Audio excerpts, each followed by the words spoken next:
பாட்டி சமையலம்மா. இன்னைக்கு பாட்டி சமையலில் தக்காளி ஊறுகாய் செய்யலாம்னு இருக்கிறேன். தக்காளி ஊறுகாய் எப்படி செய்யறதுன்னு பார்க்கலாம். 1 டீஸ்பூன் வெந்தயம்,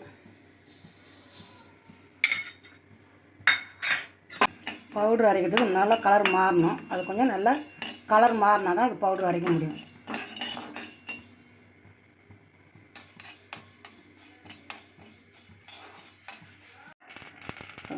நல்லா பொரிஞ்சிச்சு, பார்த்துச்சு. இதை எப்படி போட்டுக்கலாம். ஒரு வெந்தயம் பொரிஞ்சிச்சு. கடுகு அதே அளவு 1 டீஸ்பூன் போட்டு அது கூடயே போட்டு பொரிச்சிட்டேன். இது கொஞ்சம் ஆறட்டும், தூள் பண்ணிக்கலாம். தேவையான அளவுக்கு நல்லெண்ணெய் ஊற்றணும். தக்காளி தண்ணியெல்லாம் எடுத்துடணும். அரிஞ்சு வச்சு தண்ணி ஃபுல்லாக எடுத்துடணும். தண்ணி தக்காளி நல்லா இதில் வதங்கணும்.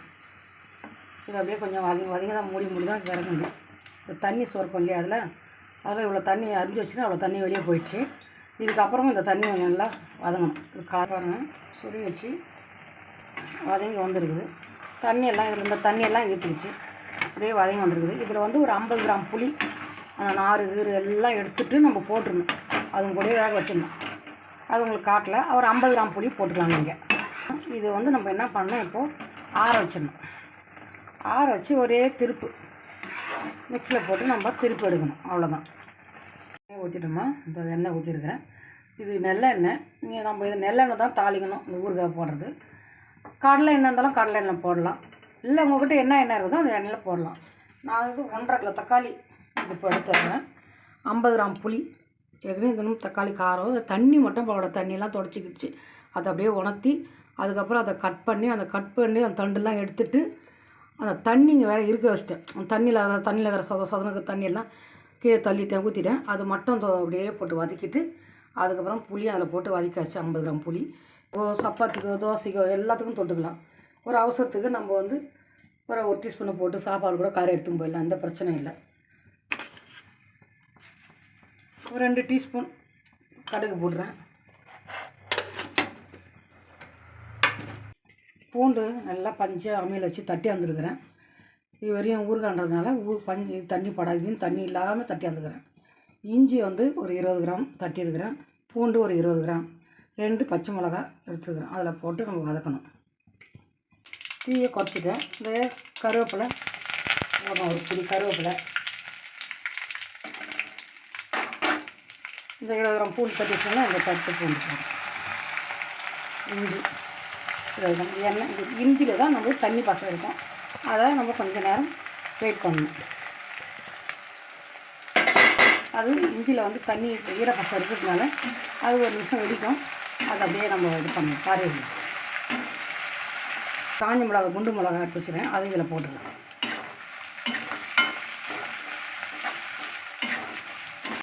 பெரிய டீஸ்பூன் 1 டீஸ்பூன் பெருங்காயம். ஊறுகாய்க்கு பெருங்காயம் முக்கியம். மஞ்சாத்தூள் 3/4 கரண்டி போட்டால் போதும். இது ஒரு 50 கிராம் மிளகாத்தூள் எடுத்துருக்கிறேன். தனி மிளகாத்தூள். இது 50 கிராம் மிளகாத்தூள் இதில் போட்டால் தான் சரியாக இருக்கும். 50 கிராம் மிளகாத்தூள் இதில் போடுறேன். காரம் வேணுன்றவங்க இன்னும் நீங்கள் கூட போடலாம். நான் காரம் இதுவே காரமாக இருக்கும், கொஞ்சம் குறைச்சிக்கணும். இது போதுமானது. ஊறுகாய் காரம் தேவை தான். உப்பும் மிளகாவும் போட்டு 1 நாளைக்கு வச்சோம்னா இன்னும் 3 நாளைக்கு இருக்கும். நம்ம கொஞ்சம் காரம் கொஞ்சமாக இருக்கிறது போடுறதுனால போட்டுக்கிறேன்.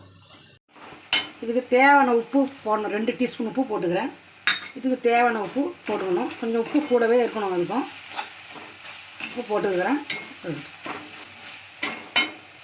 இது நம்ம அரைச்சி வச்சுருக்கோம். அரைச்சி வந்துட்டேன். எப்போ இதில் போட்டுடலாம்.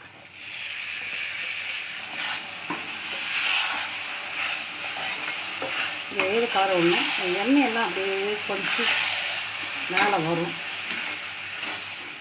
எண்ணெய் இது பத்தலைன்னா நம்ம இன்னும் கொஞ்சம் எண்ணெய் ஊற்ற வேண்டியது.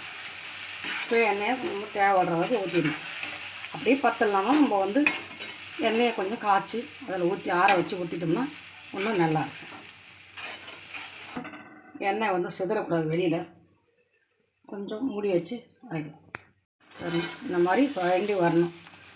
எண்ணெய் அப்படியே மேலே செதறி வரும், அப்படி பொங்கி வரும் மேலே. நம்ம வெந்தயமும் கடுகும் அரைச்சி வச்சுக்கோங்க இல்லைங்களா, இதை போட்டு அப்படியே மேலே அப்படியே தூவிடணும்.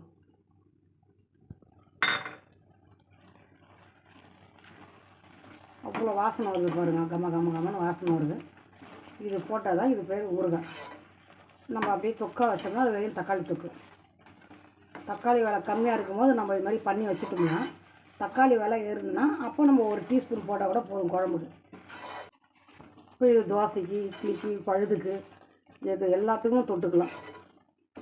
இதெல்லாம் நான் காரம் 50 கிராம் தான் போட்டுக்கிறேன். உங்களுக்கு இன்னும் காரம் பத்தாதுன்னா நீங்கள் காரம் கூட்டிக்கலாம், இன்னும் ஜாஸ்தியாக போட்டுக்கலாம். உப்பு நான் திட்டமாக போட்டுக்கிறேன். உப்பு, புளி இது எல்லாமே இதை கலந்துருந்தால் தான் இது ஒரு டேஸ்ட்டு. இது ஊற ஊற ஊற இன்னும் நல்லா டேஸ்ட்டாக இருக்கும். செய்து பாருங்கள். ஊறுகாய் ரெடி ஆகிடுச்சு. இந்த எண்ணெய் அப்படியே அப்படியே ஆற மேலே அப்படியே எண்ணெய் தெளித்து வரும். அதை நம்ம இதை ஆற விட்டு ஒரு பாட்டிலில் போட்டு, கண்ணாடி பாட்டிலையோ பிளாஸ்டிக் பாட்டிலையோ போட்டு வச்சுக்கலாம். போட்டு வச்சுட்டு நம்ம அப்படியே அது ஊறுகாய் மாதிரி தண்ணி படாத பார்த்துக்கணும் வெளியில் இருந்தாலும். அப்படி வெளியில் இருந்தால் வெயில் படுற இடமா இருந்தால் உங்களுக்கு வெயிலையும் கொஞ்சம் துணி மேலே கட்டிட்டு வெயிலில் வச்சோம்னா இது ஒரு 3 மாதம் கூட அப்படியே இருக்கும். இல்லை எங்கிட்ட அப்படிலாம் இருக்காதுன்னா ஃப்ரிட்ஜில் வச்சுக்கலாம், ஃப்ரிட்ஜில் வச்சுக்கலாம், தப்பு இல்லை. சாதம் கலரிக்கலாம்.